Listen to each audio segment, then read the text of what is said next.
On va peut-être passer justement sur Sylvia, en parler un petit peu plus, parce que ça reste quand même un gros morceau de Manor Story. Parce que c'est vrai que c'est quand même un boulot titanesque de faire un visual novel. Pourquoi vous n'êtes pas dirigé vers justement vers un comics ou une saga audio au final? Passer un comics, j'en ai jamais fait, je sais pas comment faire. Et surtout, il y a des notions que vous devez avoir en découpage. Visual novel, j'en avais fait un peu moi-même sur mon temps libre.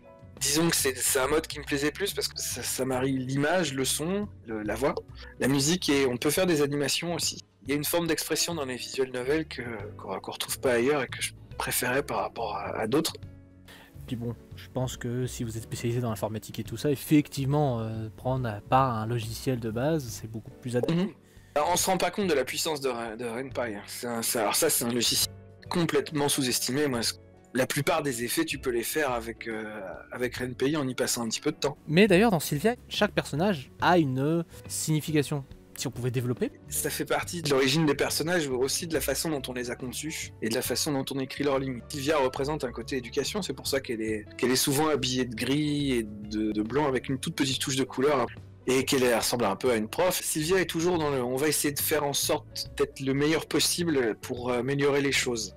Ce que j'ai obtenu, je l'ai obtenu par moi-même et par mon travail. Voilà, c'est une figure positive en fait. Valérie, qui représente aussi une certaine forme d'héritage avec un passé familial, qui est douloureux d'ailleurs parce qu'elle a perdu son père. À la suite de son décès, décide de continuer sa mission, de continuer sa vie en fait. Donc son père était militaire, elle devient militaire à cause de son père. Donc. Et ses choix sont guidés par son héritage familial. Si vous n'êtes pas partie de la famille, vous faites quelque part pas partie du clan. C'est pour ça que Léa, qui est le personnage à l'opposé de Valérie, qui elle, justement, a pas eu de famille ou qui l'a pas forcément connue, qui s'est battue toute sa vie pour ne serait-ce que survivre, hein, et notamment elle a dormi dans la rue, enfin, c'est quelqu'un qui s'est forgé par l'expérience de la vie et qui ne doit rien à personne, mais qui pourtant reste souriante, reste pragmatique. Et c'est quelqu'un de très franc aussi, parce que justement, elle n'a pas ni l'éducation ni l'héritage qui lui permettrait de se cacher derrière un masque. Elle est très franche, Léa. Puis c'était intéressant cette structure en triangle, en fait, où si on regarde du côté de Valérie, elle est face à deux collègues, et qui est d'ailleurs un endroit où Valérie n'a pas sa place, et donc elle n'a pas de contrôle, et où son héritage finalement ne sert à rien. Et si on regarde du côté de Léa, elle a quand même en face d'elle deux personnalités très trempées. Et donc c'est aussi une construction qui est sympa.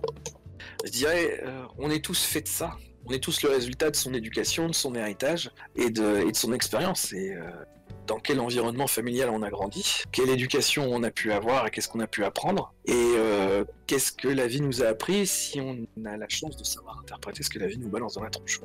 Il y a quelque chose qui me paraît assez étrange avec Léa, mais est-ce qu'on est d'accord que techniquement dans le chapitre 2, Léa est au courant techniquement que Sylvia et le protagoniste ont une relation?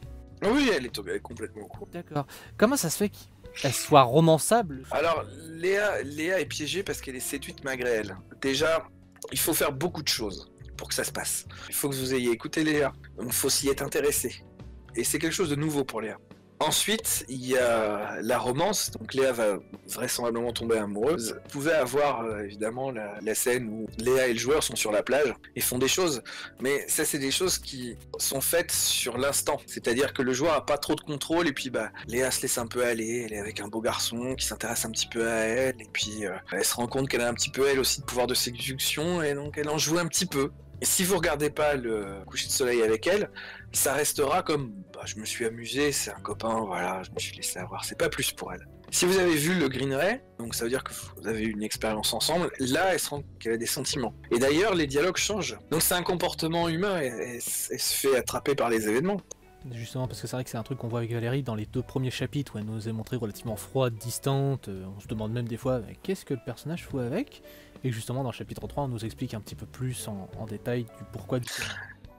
Ouais, c'est aussi une des raisons pour laquelle on a fait le prologue, parce que on a un peu forcé le trait les premiers chapitres, et c'est pour ça qu'on a fait le prologue pour présenter le joueur comme étant un ancien champion de Formule 68000, et aussi d'expliquer sa romance avec Valérie, et pourquoi aussi sa romance ne va pas avec Valérie. Donc on explique aussi que voilà, il avait une copine, que cette copine s'appelait Valérie, et que elle est devenue un petit peu plus froide parce que s'est abandonnée à sa carrière. Et d'ailleurs, justement, vous l'abordez, la signification de Formule 68000 ? Ça vient de l'ordinateur japonais, le Sharp X68000, qui est un ordinateur sur lequel je fantasme depuis des années et qu'un jour, peut-être, j'aurai entre les mains. Là, je vais réunir plusieurs questions d'un coup. Mhm.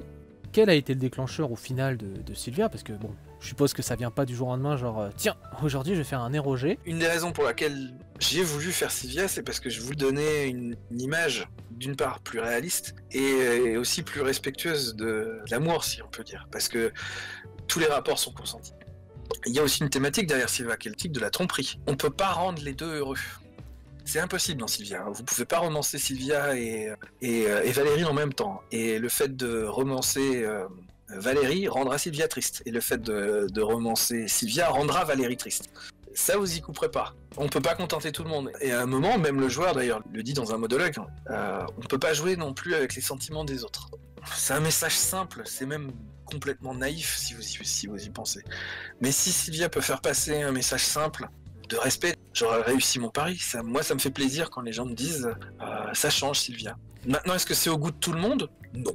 Et je comprendrais très bien que quelqu'un vienne me dire Sylvia, ça m'emmerde, c'est pas ce que la personne en attend, et qu'elle veut peut-être quelque chose de plus extrême ou différent.